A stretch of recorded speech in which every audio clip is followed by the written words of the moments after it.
Tim nasional Indonesia sedang dalam kepercayaan diri tinggi menjelang laga lanjutan ronde ketiga Grup C. Terbaru, skuad Garuda Nusantara menambah kekuatan baru dengan resminya Mesiljers dan Eliano Raiders. Seakan belum puas, Sintayong berpeluang menambah dua pemain lain seperti Jairo Riedewald dan juga Mauro Zilstra. Persiapan matang ini berbeda dengan rival Grup C yang malah menghadapi banyak masalah rumit jelang laga. Salah satunya Steven Zhang yang sampai turun tangan membantu timnas Tiongkok untuk bisa mengalahkan Indonesia.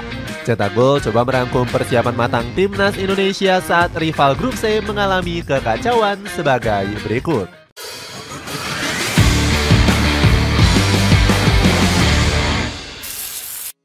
Menurunnya performa timnas Arab Saudi. Arab Saudi mulai segera berbenah untuk bisa mendapatkan hasil terbaik di ronde ketiga. Pasalnya, performa skuad Elang Hijau alami penurunan dan berpeluang dibalap oleh timnas Indonesia. Salah satu penyebab menurunnya performa skuad Negeri Minyak adalah para pemain mereka yang dimanjakan dengan uang. Puncaknya terjadi pada perhelatan Piala Dunia 2022 yang lalu. Saat itu, Federasi Arab Saudi langsung mengguyur bonus mewah ke para pemain usai mengalahkan Argentina. Sejumlah uang ratusan miliar mengucur deras ke rekening para punggawa Green Falcon. Nyatanya, cara ini justru membuat para pemain Arab Saudi berada di zona nyaman mereka. Para punggawa enggan meningkatkan performa karena dijamin oleh negara dengan gaji selangit. Hal ini bisa dibuktikan di mana skuad Elang Hijau hanya mampu finish di peringkat kedua Grup G ronde kedua. Padahal skuad Negeri Minyak selalu tampil menekan di setiap pertandingan. Salah satunya adalah di laga kontra Yordania di mana Arab Saudi memegang 72% penguasaan bola. Namun lini penyerangan Green Falcon malah tampil mandul dan akhirnya kalah dengan skor 1-2. Performa buruk ini terus berlanjut saat Arab Saudi bertanding ke ronde ketiga. Di laga perdana, tepatnya babak pertama, skuad Elang Hijau malah ditekan habis oleh tim nasional Indonesia. Setelah itu, pasukan hijau juga hanya mampu menang tipis 1-2 menghadapi Tiongkok. Performa buruk ini nggak lepas dari sulitnya Arab Saudi untuk melakukan regenerasi skuad. Pasalnya, para pemain mereka kebanyakan bermain dari liga lokal. Roberto Mancini selaku pelatih bahkan sampai iri dengan Indonesia yang punya banyak pemain abroad. Sepak bola Indonesia terlihat semakin berkembang karena banyak diperkuat pemain dari Eropa. Anda perlu tahu hal ini membuat saya dilema karena 20 pemain kami hanyalah penghuni bangku cadangan di liga lokal, ucap Mancini. Presiden SAFF sendiri menyebut kalau pemain Arab Saudi bisa main di klub sekelas Manchester City. Namun mereka lebih memilih untuk bermain di liga lokal yang gajinya sudah sangat tinggi. Dengan apa yang mereka dapatkan di Arab Saudi, mungkin mereka harus bermain untuk Manchester City agar mendapatkan bayaran yang setara, singgung Yasser Al-Misehal. Merenggangnya harmonisasi tim nasional Australia.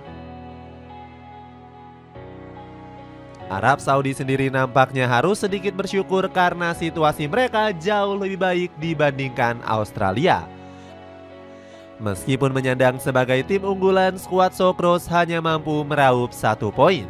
Bahkan Australia kesulitan dalam menjebol gawang skuad Garuda yang dikawal oleh Martin Paes. Padahal Jackson Irvine awalnya percaya skuad Socceroos bisa menang dengan mudah.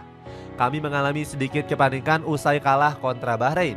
Namun kepercayaan kami masih tinggi. Kami akan menghadapi lawan yang peringkatnya jauh di bawah kami, kata Irvine. Kesombongan ini malah membuat Australia dihujat oleh rakyatnya sendiri. Graham Arnold disinyalir menjadi penyebab kegagalan skuad Socceroos di ronde ketiga kualifikasi Piala Dunia. Warga negeri Kangguru menuntut Arnold untuk mundur dari jabatannya. Waktu terbaik untuk memecat Graham Arnold adalah 6 tahun yang lalu. Waktu terbaik kedua adalah sekarang. Selain itu, media kenamaan asal Inggris yakni The Guardian juga menyoroti penurunan performa tim nasional Australia.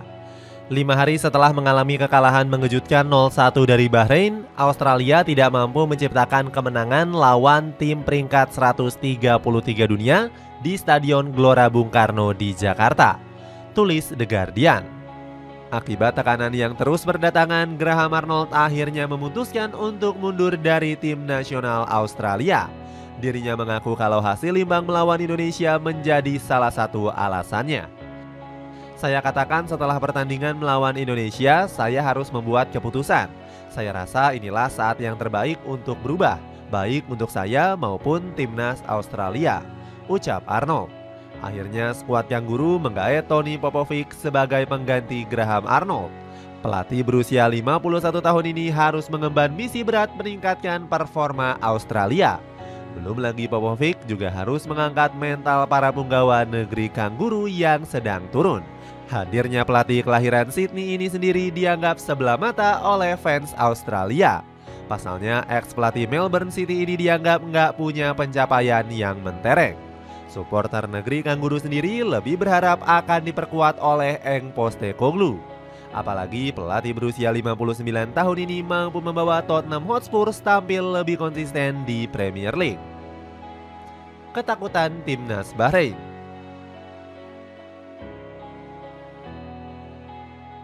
Kesuksesan Indonesia menjegal Australia dan Arab Saudi sama sekali nggak menciutkan mental Bahrain. Pasalnya pasukan The Maroons masih jumawa bisa mencuri 3 poin di kandang. Optimisme tersebut disampaikan langsung oleh Dragan Talajic selaku pelatih. Manajer asal Kroasia ini ngotot jika pencapaian timnya jauh lebih baik ketimbang tim nasional Indonesia. Indonesia bisa bermain imbang 0-0 melawan Australia, namun kami berhasil meraih 3 poin di pertandingan melawan Australia dan Jepang, ucap pelatih 59 tahun ini. Di lain kesempatan, Talajic juga berani mengklaim timnas Indonesia nggak punya kualitas dan pengalaman. Timnas Indonesia adalah tim yang tidak memiliki kualitas dan pengalaman yang cukup untuk menghadapi kami. Pertandingan ini menjadi bukti jika kami jauh lebih superior, tegas Talajic. Meski begitu, para penggemar Mutiara Teluk Persia ini punya tanggapan berbeda. Mereka menilai pasukan Al-Ahmar harus berhati-hati menghadapi Garuda Nusantara. Nggak seperti Talajic, Samir Kamam beropini jika timnas Indonesia patut diwaspadai. Ex-pelatih Bahrain U23 ini menyebut skuad Garuda berpeluang besar mencuri 3 poin. Kita memang tidak mengetahui permainan Indonesia dan kita juga tidak tahu siapa pemain yang akan dipantau karena semuanya sudah berubah, ucap pelatih berpaspor Tunisia itu dilansir dari BFA TV. Di sisi lain, media lokal seperti Al Watan menyoroti PR besar yang harus segera dibenahi timnas Bahrain. Mereka menilai lini pertahanan yang rapuh harus diperbaiki apabila nggak mau kalah. Peringatan keras tersebut juga nggak cuma datang dari media lokal sana saja. Media asing seperti Soha juga menilai timnas Indonesia punya peluang yang lebih besar untuk mencuri poin penuh. Media asal Vietnam ini menyebut kans tersebut datang dengan hadirnya para pemain top. Tamparan keras ini membuat Dragan Talajic panik dan langsung berbenah. Ex-pelatih Kuwait SC ini bahkan memanggil 29 nama menjelang laga kontra Garuda Nusantara. Padahal pemain yang diperbolehkan dipanggil hanyalah berjumlah 26 orang. Kekacauan timnas Tiongkok. Timnas Tiongkok menjadi tim yang paling terpojok usai terdampar di posisi juru kunci akibat menelan 2 kekalahan. Branko Ivankovic bahkan dirumorkan bakal didepak apabila kalah kontra Indonesia. Perlu Anda ketahui, laga kandang kontra Indonesia jadi partai hidup mati Ivankovic. Jika Cina gagal merengkuh trofi di kandang sendiri, Ivankovic pasti akan dipecat, tulis media NetEase. Selain ancaman pemecatan, Ivankovic juga dipusingkan oleh masalah internal di ruang ganti. Pelatih asal Kroasia ini diduga berselisih paham dengan asistennya sendiri yakni Zhengzi. Media Sohu melaporkan Ivankovic sempat menolak saran dari asistennya di laga kontra Arab Saudi. Zhengzi yang merasa diabaikan langsung marah-marah hingga memukul tembok. Pelatih Ivankovic menerima saran dari asistennya untuk menggantikan Beram Abduweli. Tapi dia menolak. Zhengzi kedapatan kamera memukul tembok dan marah-marah, tulis Sohu. Tim naga sudah ditinggal oleh fans mereka karena tuntutannya nggak dipenuhi. Gara-gara hal ini, Tiongkok dinilai sudah nggak punya harapan besar melaju ke babak selanjutnya. Bersumber dari media sosial Weibo, para fans sudah pesimis dengan peluang skuad naga. Sulit bagi kami untuk menerima Cina kalah di bantai Jepang. Piala Dunia masih terlalu jauh. Posisi Ivankovic saat ini juga kian terdesak dan bakal digantikan oleh Javier Pereira. The Standard melaporkan jika CFA bakal menunjuk ex-pelatih Watford ini sebagai pengganti Ivankovic. Kekacauan Tiongkok semakin menjadi-jadi setelah CFA menjatuhkan sanksi kepada 38 pemain. Alasannya mereka diduga terlibat kasus rasuah dan pengaturan skor. Tak ayal kasus ini membuat para pemain timnas mereka semakin menipis. Compang-campingnya kekuatan Tiongkok membuat ex-presiden Inter Milan yakni Steven Zhang memberikan peringatan keras. Dirinya mengingatkan Indonesia punya Erick Thohir yang dikenal sangat cerdik. Hal inilah yang membuat Sintayong di atas angin karena didukung penuh oleh Pak Erick. Steven Zhang gak menampik Indonesia bakal bisa mencuri 3 poin di markas Qingdao. Dengan torehan 8 poin, skuad Garuda hanya perlu 1 kemenangan untuk bisa lolos ke ronde keempat. Prestasi ini menyamai Uni Emirat Arab yang lolos ke ronde keempat di kualifikasi Piala Dunia 2022. Saat itu, skuad Al-Abyad mengoleksi 11 poin dengan 3 kemenangan dan 3 hasil imbang. Timnas Jepang yang mulai mengakui Indonesia. Berbeda dengan negara lainnya, timnas Jepang sebenarnya nggak banyak dipusingkan dengan masalah. Skuad Samurai Biru justru punya persiapan yang lebih matang ketimbang timnas Indonesia. Meskipun begitu, Hajime Moriyasu mulai mengakui level timnas Indonesia yang mengalami peningkatan. Sang pelatih bahkan sudah lama mengagumi permainan skuad Garuda di bawah asuhan Sintayong. Moriyasu langsung mewaspadai kehadiran timnas Indonesia di grup C. Padahal banyak negara-negara lain yang saat itu memandang skuad Garuda Nusantara sebagai lawan yang lemah. Di babak sebelumnya kami menemui kesulitan besar. Jadi saya rasa di babak ini semua pertandingan akan berjalan jauh lebih sulit lagi termasuk menghadapi timnas Indonesia, tegas Moriyasu. Keisuke Honda selaku legenda timnas Jepang juga ikut mengakui pesatnya perkembangan timnas Indonesia. Menurut ex pemain AC Milan ini, Indonesia merupakan tim terkuat di Asia Tenggara. Indonesia adalah tim terkuat dari Asia Tenggara yang sangat berbahaya. Dari segi kualitas mereka punya pemain yang sempurna. Mereka menjadi tim terlengkap di kawasan ini, kata Honda. Selain Moriyasu dan para legenda, Federasi Sepak Bola Jepang atau JFA juga ikut mengakui level timnas Indonesia. Komentar pujian ini disampaikan langsung oleh Masakuni Yamamoto. Direktur JFA ini khawatir para pemain Jepang bakal terkena mental saat bertanding di Gelora Bung Karno. Pasalnya, Stadion Kebanggaan Indonesia ini menjadi salah satu kandang terangker di Asia. Skuad Garuda mendapatkan dukungan besar yang bisa meruntuhkan mental lawan. Dukungan ini menjadi motivasi dan kesulitan tersendiri saat menghadapi timnas Indonesia. Jadi pertandingan melawan Indonesia di Jakarta nanti kami perkirakan akan menjadi laga yang cukup sulit karena supporter mereka yang sangat fanatik, tegas Yamamoto. Anehnya JFA malah meminta AFC untuk menunda laga ke tanggal 15 November. Keduanya sejatinya dijadwalkan bertanding 1 hari sebelumnya, tepatnya di tanggal 14 September. JFA menjelaskan jika pengunduran jadwal ini merupakan kesepakatannya dengan PSSI. JFA menjelaskan jika mereka sudah mendapatkan persetujuan dari FIFA maupun AFC. Namun JFA nggak menjelaskan rinci alasan perubahan jadwal tersebut. Jadwal putaran ketiga antara Indonesia dengan Jepang telah disetujui berubah oleh JFA dan PSSI, tulis JFA. Kesibukan timnas Indonesia menambah pemain keturunan. Sintayong memanfaatkan situasi kacaunya negara di grup C dengan sibuk menambah pemain keturunan baru.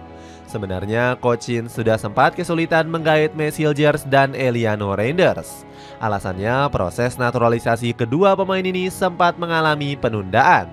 Semulanya Hilgers dan juga Eliano akan mengambil sumpah WNI di hari Senin tanggal 23 September nanti. Hilgers bahkan berpeluang menjadi pemain pertama Indonesia yang bermain di Old Trafford. Namun sayangnya Soemarji menegaskan jadwal mereka mengalami penundaan ke tanggal 30 September. Kalau seperti apa yang disampaikan, tanggal 30 mereka disumpah. Terus nanti proses administrasi termasuk perpindahan federasi selesai dalam 1-2 hari, kata Soemarji. Ucapan Soemarji seolah menjadi peluang keduanya bakal bermain di laga debut melawan Bahrain. Dengan begitu Hilgers dan Eliano sudah bisa kami daftarkan tanggal 3 Oktober, tambah Soemarji. Benar saja Hilgers dan Eliano telah mengambil sumpahnya di Auditorium Kedubes RI untuk Belgia. Keduanya nggak mengambil sumpah di Jakarta karena padatnya jadwal. Mengapa harus di Brussels? Karena kedua pemain itu tidak punya jeda waktu jika pengambilan sumpah harus di Indonesia, kata Erick Thohir yang dikutip dari laman PSSI. Di sisi lain, Sintayong telah memilih 26 pemain yang bakal tampil di 2 laga bulan Oktober ini. Namun Soemarji nggak tahu pasti apakah Sintayong bakal menambah ataupun akan menguranginya. Selain itu, Sintayong juga bakal ketambahan amunisi baru setelah kembalinya pemain yang sempat absen. Jordi Amat, Yance Sayuri, dan Malik Rizaldi berpeluang bakal kembali dipanggil. Kabar baiknya juga datang dari bangkitnya deretan penyerang lokal andalan skuad Garuda. Ramadan Sananta dan Hoki Caraka sempat mencetak gol di Liga 1 bersama Persis dan PSS Sleman.